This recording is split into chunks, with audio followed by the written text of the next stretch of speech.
Hey, everybody. Welcome back to another edition of Stakeholder Whispering Live. And I'm very happy to have Jessica Chen with me here today. Jessica, welcome and thank you for being here. I'm thrilled to be here with you. Excellent. So, it's funny. I watched a podcast like a few days ago, and the host said, here's this person. Let me introduce them. I don't want to be lazy and have them introduce themselves. And so now that that's like stuck in my head, I feel like I'm lazy when I ask my guests to introduce themselves. But I think it's actually better that way. So if you could tell our audience who you are, key things that you want them to know about you before we get jump into the conversation. Yeah, well, like I said, thank you so much for having me. I'm thrilled to be here. So, my name is Jessica Chen. I am the founder and CEO of Soulcast Media. That is a company where we do all things communications training. It's been around for about 7, 8 years now, but I'm also the author of the book Smart, Not Loud: How to Get Noticed at Work for All the Right Reasons. And that came out just last year. And it's all things communications.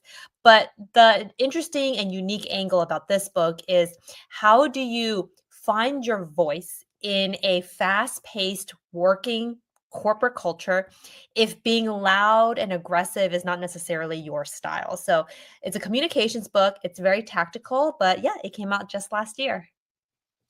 And it's a good book, I have to say. So I quoted Smart Not Loud several times in my book because I think it's part of the conversation here. Right? Like stakeholder whispering, you're sort of pushing back sounds too strong, but sometimes it is pushing back against your stakeholders and challenging what they're asking of you, or at least investigating it, which is hard to do if you come from a quiet culture, as you refer to it in your book. Mhm. So it is part of it. It's an important part of it. And I loved your book. So I'm really happy to have you here today. And I would love to hear from you. Yeah. So some examples from your career where you had stakeholders asking you to do things and you had to sort of have these conversations with them to at least probe that. Like, hey, maybe that's not exactly what you need, or how do we discover if that's really the need underlying the request? So any examples from your career that you'd be willing to share, would love to hear, successes or failures. Yes. So this is a great question because, and I think in order for people to understand my perspective, I want to talk about this quiet culture, loud culture, and this kind of duality a little bit because I think this will go into explaining, my answer to this question. So Right. I grew up in an environment where I call a very quiet culture. So that means being taught values and traits such as putting your head down and just working hard. For example, not putting yourself out there, not necessarily speaking versus you just kind of like listen more than anything, and just being pretty much very deferential in that sense, right? You're kind of just like the yes person if your manager tells you to do something, right? So I grew up in that environment. And in many ways, that's what my parents taught me of like, this is how we believe you should try to show up in the world, right? It's not about being loud, aggressive. Like for them, they're very much this like their mentality was all about being hardworking and just put your head down, not making waves. But then when I first entered the working world, I felt stuck a lot. I felt overshadowed. I felt overlooked. And that's because what I found was in many corporate working cultures, it's the loud culture traits that's almost expected and even rewarded. So, loud culture traits are things like being able to challenge, speak up loudly, not being afraid to talk about yourself and your wins, right? And I remember for me, it was always this like, whoa, like, how do I find this balance? Because it was so unnatural for me, right? And so in the book, I talk about all these like new ways to think about it, which completely transformed how I show up. So going back to your question, right? The one thing that I think about is when I first started, I always believed that saying yes to my manager was all I could do. I Mhm. thought, it was about being deferential, right? That as a, for example, junior person, it was all about just being agreeable. But what I've learned is I feel like great managers, they're not necessarily looking for somebody to just be the yes person. They actually want somebody to demonstrate the critical thinking skills. But for you as a person presenting that to them, you have to think about how you package that information, right? Because it's not about saying yes or no. Of course, at the end of the day, yes, they're telling you to do something and you have to finish the assignment. But what I think they appreciate, and sometimes they don't even say this, they appreciate the critical thinking skills that you can present to them of like, oh, okay, I'm happy to do this, but here are some other things that I think we can also consider as well. Right. And I remember just even that reframe for myself was such a how do I say this? It was like so transformative for me because I always thought all I could say was yes. But I realized it's not about saying yes or no. It's about saying yes or no and what else, right? Do you Mhm. agree? Do you disagree? What else can you offer them? And I feel like once you start presenting your ideas like that, they start to see you differently as well. Yeah. And by the way, what you said earlier is a key part of it. So it's critical thinking 100%. And on top of that, you grew up in this culture where you're supposed to be deferential, okay, and listen. And listening is a key part of it. You can't say, oh, yes or no, and here's what else, if you haven't been listening carefully to know what else Mhm. to add to the conversation, right?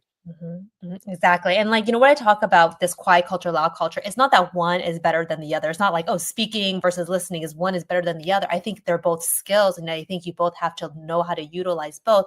But I think it's at the end of the day, it's a lot of it has to come down to communications, right? It's like, how do you present the information? Because communications affects perception, right? And have people's impression of you. So it's always thinking about, what and how are you packaging that information so that they can see what the value of it is, right? And you as a good communicator, you have to be able to answer that question. Like whatever it is that I want to say, I know it's important, but how do I present that information so they go, "Oh yeah, that is actually a good idea." Right? You are Yeah, trying to get them to think that. yeah, for sure. And do you have any examples, how you conduct those conversations? So, stakeholder says, do this. And you say, yes, and here are the three other things I might suggest. And there's a conversation that occurs either before you know what to say, yes, and the and part, or after you say it, they say, well, why? Tell me more. Or, hey, I don't agree. We should do what I said. Mhm. Any tactics you can explain to help you get to those other things that you can offer as part of the performance that you're talking about? Yes. So this aligns perfectly with one of the concepts I talk about in the book, which is about building your career brand. So building your career brand basically means you are controlling your own reputation and people's impression of you. And my argument is if you don't control the narrative of that, other people are going to control it for you, meaning you become just that yes person and they just dump all the unsexy tasks that you don't want to necessarily do, right? But so how do you actually say no? How do you actually control the narrative? I believe it's about finding and carving out opportunities for yourself.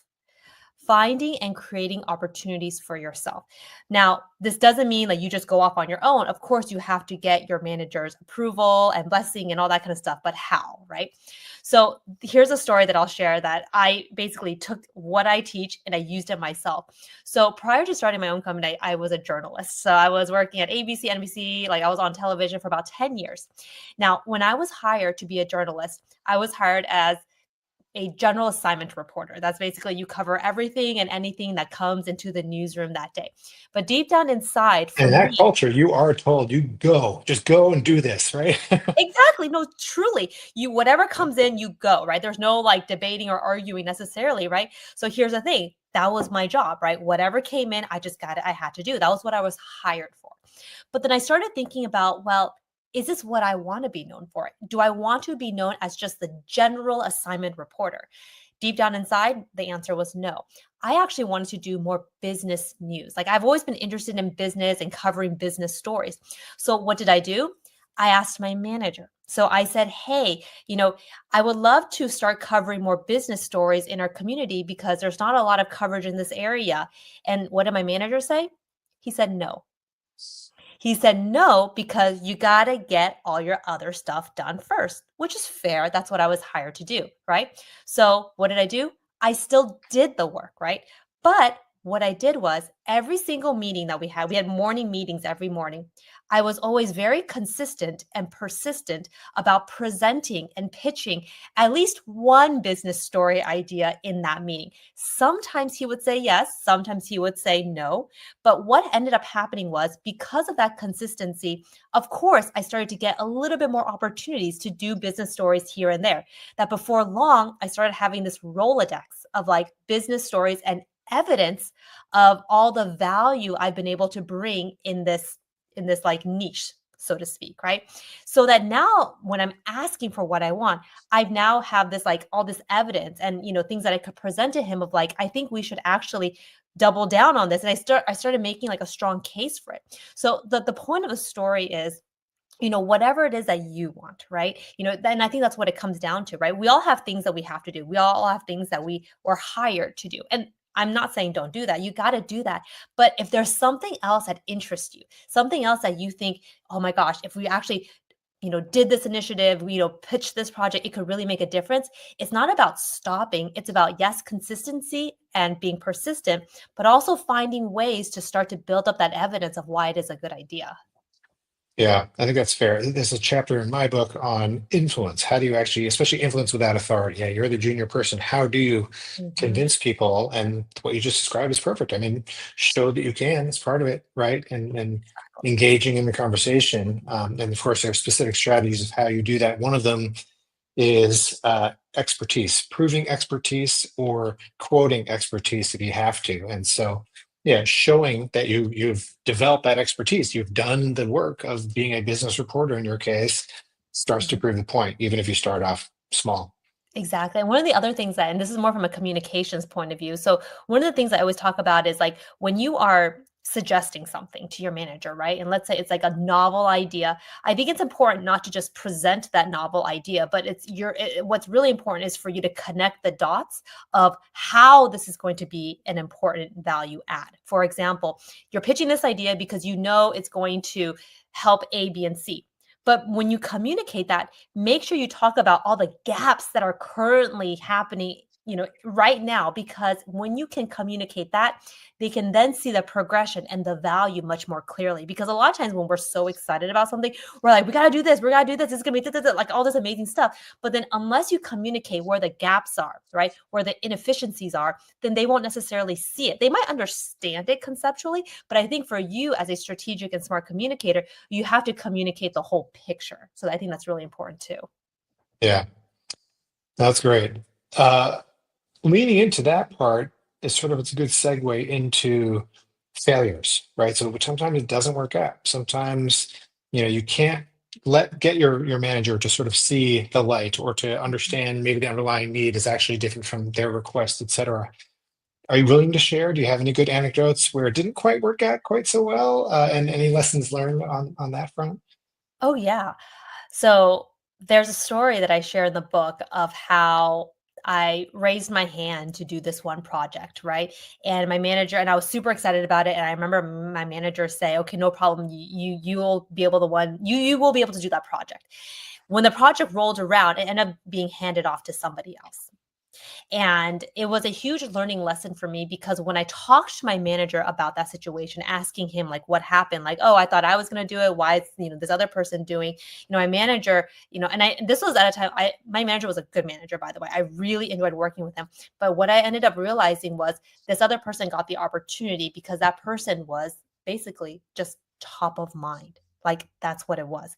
That person kept themselves top of mind and visible to my manager all the time so that when my manager was making decisions, having these conversations, that person was right there. Now, at the time for me, this was when I was really, junior in my career. I asked my manager to do this one project.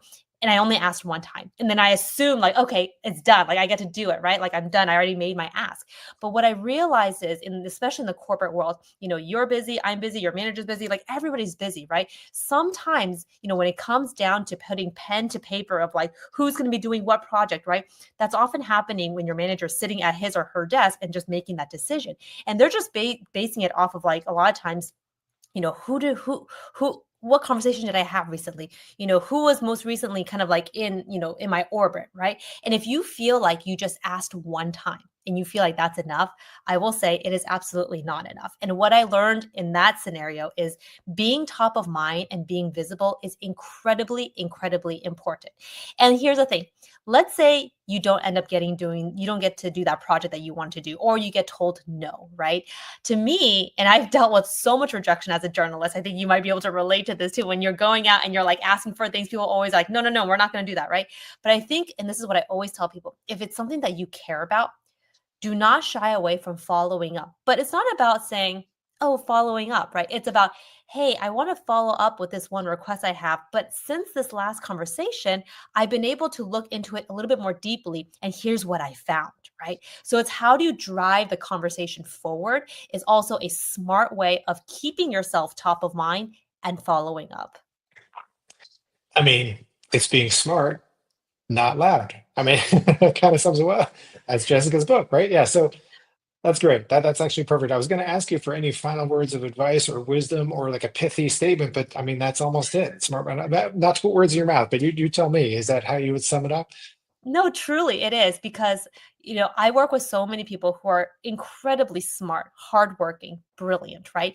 But for me, what always breaks my heart is that these people who are working so hard, they don't often get that recognition. They often don't, they're often left behind on like the bigger projects and deals, or for example, that can really accelerate their career growth. And then so I started asking, like, why is that happening? Why are these really smart, hardworking people who are doing amazing work, why are they being overlooked? And what I realize is it's because being loud and aggressive and assertive, like that's not their style, right? But then do you have to be?